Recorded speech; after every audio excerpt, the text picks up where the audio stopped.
Okay, we've been talking about the ancient Greek philosophy for a while, and you may have thought as we've been going along, well, this doesn't seem particularly philosophical, right? Some of it seems a bit kind of religious, like Plato's forms. And as we move on, we're going to start looking at Aristotle too. And I think it's a really interesting point to make that philosophy in ancient Greece isn't like philosophy that we understand it today. Philosophy today is in the analytic tradition, kind of, especially in England and America, all about definitions of words and thought experiments, and continental tradition tends to be more about the meaning of life and how to be as a human being.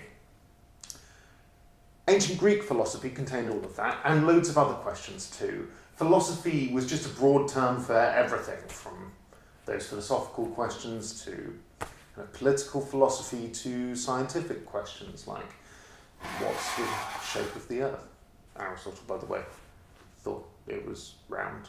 To where do eels come from? Aristotle, by the way, had no idea. He did ask, though, interestingly.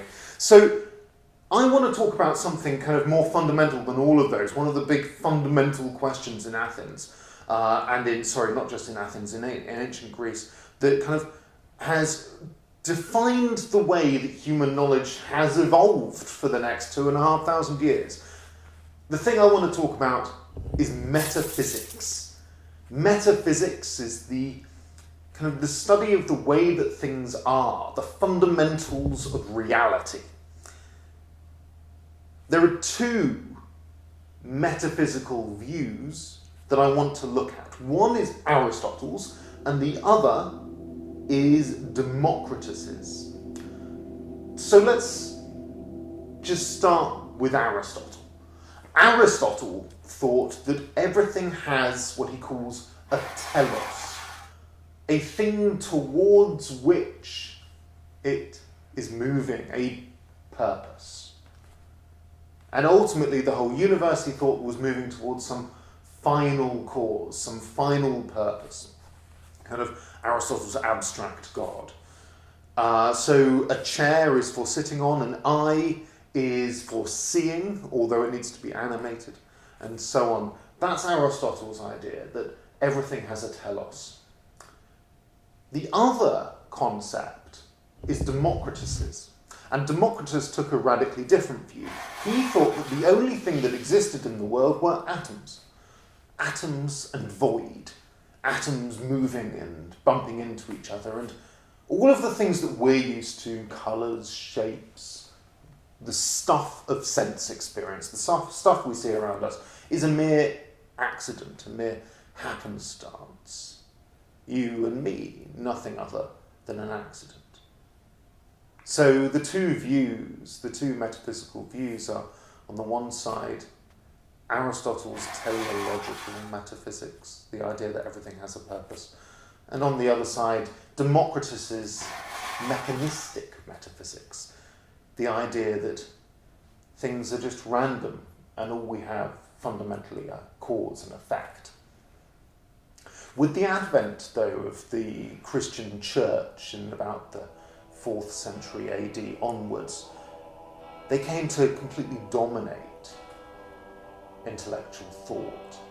And as you can probably guess, one view, Aristotle's, was significantly more popular than the random view, right? Because if you believe in a all-powerful God, then you want to believe that he created the world for a purpose, and that maybe he gave the world that purpose. So Aristotle came to kind of dominate Christian thinking along with Plato as well.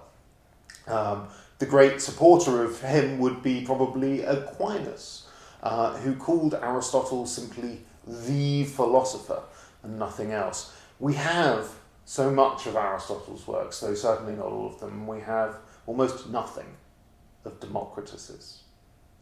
That's probably no accident. But the thing is that Aristotle was so well respected that it was really hard to challenge him, and for well over 1,000 years, pretty much almost 2,000 years, no one could challenge him. And then the Enlightenment came around. And with the Enlightenment, a growth in knowledge.